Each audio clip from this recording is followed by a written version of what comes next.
Congress party Peddapalli MP candidate గడ్డం వంశీ మనతో పాటు ఉన్నారు. చెప్పండి అన్న, గడ్డం వంశీ ముందుగా రాజకీయాలకు ఇంట్రెస్ట్ గా రావడానికి కారణం ఏంది? అంటే చిన్నప్పటి నుంచి కాక నీడలో పెరిగినాము అందరము, మా ఫ్యామిలీ మొత్తము ప్రజాసేవ అని అనుబంధం తోటి పెరిగిన వ్యక్తులం మేము అందరము. సో చిన్నప్పటి నుంచే ఏదో ఒక కార్యక్రమము రైట్ ఫ్రమ్ 2004, ఇప్పుడే ఇంటర్వ్యూలో కూడా చెప్పినాను, 2004 నుంచి నేను పెద్దపల్లి ప్రాంతానికి వెళ్తూ ఉన్నాను. అక్కడ ఎన్నో చారిటబుల్ వర్క్స్ చేస్తున్నాను. బహుశా యువతకు తెలియకపోవచ్చు కానీ తాతల కవ్వలకైతే అందరికీ నేను నోటెడ్ ఉంటాను. ఇంకా చారిటబుల్ ట్రస్ట్ ద్వారా అనేక వాటర్ బోర్వెల్స్, ఒక 50,000 వాటర్ బోర్వెల్స్ వేయడం జరిగింది పెద్దపల్లి ప్రాంతంలో. ఇంకా కేవలం ఈ ప్రాంతం అనే కాకుండా సరౌండింగ్స్ కూడా, పెద్దపల్లి సరౌండింగ్స్ లో కూడా అనేక స్కూల్ బెంచెస్ కూడా డొనేట్ చేయడం జరిగింది.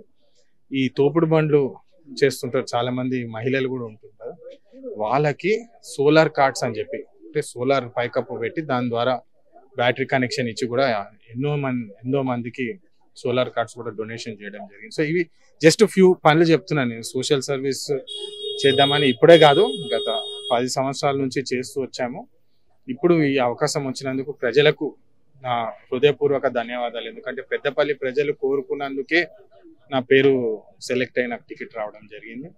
అందుకు నేను వాళ్ళకి రుణపడి ఉంటాను. వాళ్ళ కోసం జీవితం అంకితం చేసి పనిచేస్తాను. మీ చారిటీ అందరికి తెలిసింది, కాకపోతే ఇప్పుడు రాజకీయాలకు రావడం వల్ల ఇంకా ఏం చేద్దాం అనుకుంటారు? లేదండి, లాస్ట్ ఎలక్షన్స్ అప్పుడు నేను తెలంగాణ ఫైట్ మొత్తము చాలా క్లోజ్ క్వార్టర్స్ ను చూసాను. అప్పుడు కాకా గారు కూడా ఉన్నప్పుడు తెలంగాణ కోసం చాలా వేగంగా పోరాడేవారు. తర్వాత తెలిసింది ఏంటంటే తెలంగాణ ప్రాంతంలో ఉన్న యువతకి వాళ్ళకి తగ్గట్టు జాబ్స్ కానివ్వండి, తగ్గట్టు నీళ్లు కానివ్వండి సరిపడా రావట్లేదని చెప్పి అందుకని పోరాటం తీసుకున్నాం. మీరు గతంలో చూస్తే కూడా 1500 మంది ప్రాణ బలిదానాలు ఇచ్చి తెలంగాణ తెచ్చుకున్నాం. కానీ ఈరోజు తెలంగాణ చూస్తే 10 సంవత్సరాలు అయింది తెలంగాణ ప్రభుత్వం వచ్చి. ఎంతమంది టచ్ చేస్తే యువతని ఎవరిని టచ్ చేసినా బీకామ్లు చదువుకున్నారు, ఎంబీఏలు చదువుకున్నారు, కానీ ఆటోలు నడుపుకునే పరిస్థితి ఉన్నది ఈరోజు. అంటే తెలంగాణ వచ్చిన తర్వాత కేవలము కల్వకుంట్ల కుటుంబమే దానికి ఫలితం చూసింది, కానీ ప్రజలకు తెలంగాణ వల్ల వచ్చిన లాభం ఏం లేదు. దాన్ని ఫస్ట్ అడ్రస్ చేయాలి. ఇంకా మనం గత 30 సంవత్సరాల నుంచి చూస్తే కూడా రోటీ కపడా మకాన్ అంటాం. మనకు ప్రతి మనిషికి ఏం కావాలంటే రోటీ కపడా మకాన్. కానీ మీరు పెద్దపల్లి ప్రాంతంలో ఇంటీరియర్స్ పోతే రోడ్లు లేవు చక్కగా. కాళేశ్వరం అని చెప్పి 2 లక్షల కోట్లు ఎక్కడ పోయినాయేమో తెలియదు, కానీ ఆ నీళ్ళ మాత్రం రావట్లేదు. రోడ్స్ బాగాలేవు, శానిటేషన్ బాగాలేదు. మహిళలు దాదాపు 7 లక్షల మంది మహిళలు ఉంటారు పెద్దపల్లి ప్రాంతంలో. సరిగ్గా టాయిలెట్స్ కూడా లేని పరిస్థితి ఈరోజు. అంటే ఇట్లా తెలంగాణను దోచుకొని తిన్నారు ఈ టీఆర్ఎస్ ప్రభుత్వము, టీఆర్ఎస్ నాయకులు. అట్లా కాకుండా మనము సేవ చేసే అందుకు వచ్చినాము. పాలిటిక్స్ అంటేనే, రాజకీయం అంటేనే సేవ. యాక్చువల్లీ సేవ కూడా అని పెట్టాల టైటిల్, ఎందుకంటే ప్రజలకు సేవ చేయాలి, కానీ వీళ్ళు ప్రజలను దోచుకొని తిన్నారు. అది కాకుండా ఈసారి వీళ్ళకి మంచి జరిగేటట్టు పనిచేస్తామని చెప్పి. ప్రధానంగా మేము అక్కడ గమనించింది, అక్కడ అన్ని ప్రాజెక్టులు ఉన్నాయి, కానీ అక్కడ ఉన్న వాళ్ళకే సాగు కావచ్చు, తాగునీరు కావచ్చు దొరకడం లేదు. ఎందుకు అని జరుగుతుంది? ఇది వాళ్ళు దోచుకొని తిన్నారండి. యాక్చువల్లీ మీరు ఇప్పుడు కొప్పులీశ్వర్ గారి గురించి మాట్లాడినా, ఇక్కడ లోకల్ ఎమ్మెల్యేస్, టీఆర్ఎస్ ప్రభుత్వం ఎమ్మెల్యేస్ ఎవరైతే ఉన్నారో అందుకని 7 ఎమ్మెల్యేలు కాంగ్రెస్ పార్టీనే గెలవడం జరిగింది. ఎందుకంటే అక్కడ ఉన్న వనరులు చాలా ఎక్కువ. అంటే గవర్నమెంట్ సంస్థలు రావాలి అక్కడ, ప్రైవేట్ సంస్థలు వీళ్ళైతే ఎట్లయితే పామ్ ఆయిల్ దందాలు చేసుకున్నారు, ఇసుక దందాలు చేసుకున్నారు, సొంత ప్రాఫిట్లు సొంత లాభాల కోసం చేసుకున్నారు. వనరులు ఎక్కడైనా ఎక్కువ ఉన్నప్పుడు మనం government institutions, public sector institutions పెడితే గవర్నమెంట్కి లాభం వస్తుంది. అదే విధంగా గవర్నమెంట్ జాబ్స్, లోకల్స్ కి గవర్నమెంట్ జాబ్స్ వచ్చే అవకాశం ఉన్నది.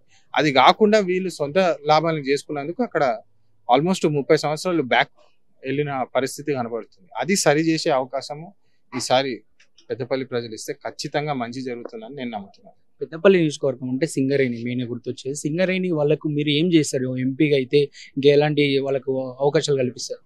తప్పకుండా అండి.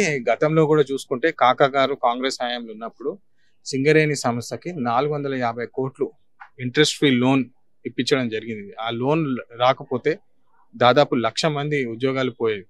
సో కాకా గారు డైరెక్ట్ ఇండైరెక్ట్ జాబ్స్ 1,00,000 మందికి అక్కడ ఉపాధి కల్పించిన వ్యక్తి కాకా గారు. ఇప్పుడు చూసుకుంటే ఇప్పుడు సింగరేణి మైన్స్ కానివ్వండి, అవి మూతపడిపోయి ఉన్నాయి, 2-3 మూతపడినాయి. అవి ఓపెన్ చేసి ఎక్స్పాండ్ చేసి మళ్ళా రీస్టార్ట్ చేసే అవకాశం కోసం ప్రయత్నిస్తాము. అది first number point. So that jobs పెరుగుతాయి. ఇంకా సింగరేణి అనుబంధ సంస్థలు తీసుకురావడానికి ప్రయత్నం చేస్తాము, అట్లా కూడా జాబ్స్ పెరుగుతాయి. ఇంకోటి ఇక్కడ ట్యాక్స్ విషయంలో సింగరేణి ప్రాంతంలో మెయిన్లీ ట్యాక్స్ ఇష్యూస్ ఉంటాయి వాళ్ళకి, దాని మీద కూడా పనిచేస్తామని చెప్పి మీ ద్వారా తెలియజేస్తున్నాను. అదేవిధంగా స్థలం, ఇంటి సింగరేణి వర్కర్లకి స్థలంతో పాటు ఒక ఇల్లు, అది వాళ్ళకి లాంగ్ పెండింగ్ ఉన్నది. టీఆర్ఎస్ ప్రభుత్వం వచ్చినప్పుడు కూడా అది ప్రామిస్ చేసినారు కానీ అది కంప్లీట్ చేయలేకపోయినారు. ఈ పాయింట్స్ మీద ప్రత్యేకంగా సింగరేణి ఫోకస్ మీద చేసి పనిచేస్తాం. సింగరేణి విషయానికి వచ్చినట్టే ప్రధానంగా అక్కడ ఆరోపణలు చేస్తుందంటే గత ప్రభుత్వం సింగరేణి ఫండ్స్ ను తప్పుదారు పట్టించిందని చెప్పేసి మాకు వచ్చినటువంటి ఇన్ఫర్మేషన్. మీరు దీనిపైన ఏమంటారు? అదేనండి చెప్తున్నాను, వాళ్ళు మైన్స్ ని క్లోజ్ చేయడం జరిగింది. మైన్స్ ని క్లోజ్ చేస్తే అవి ఉద్యోగాలు పోతాయి.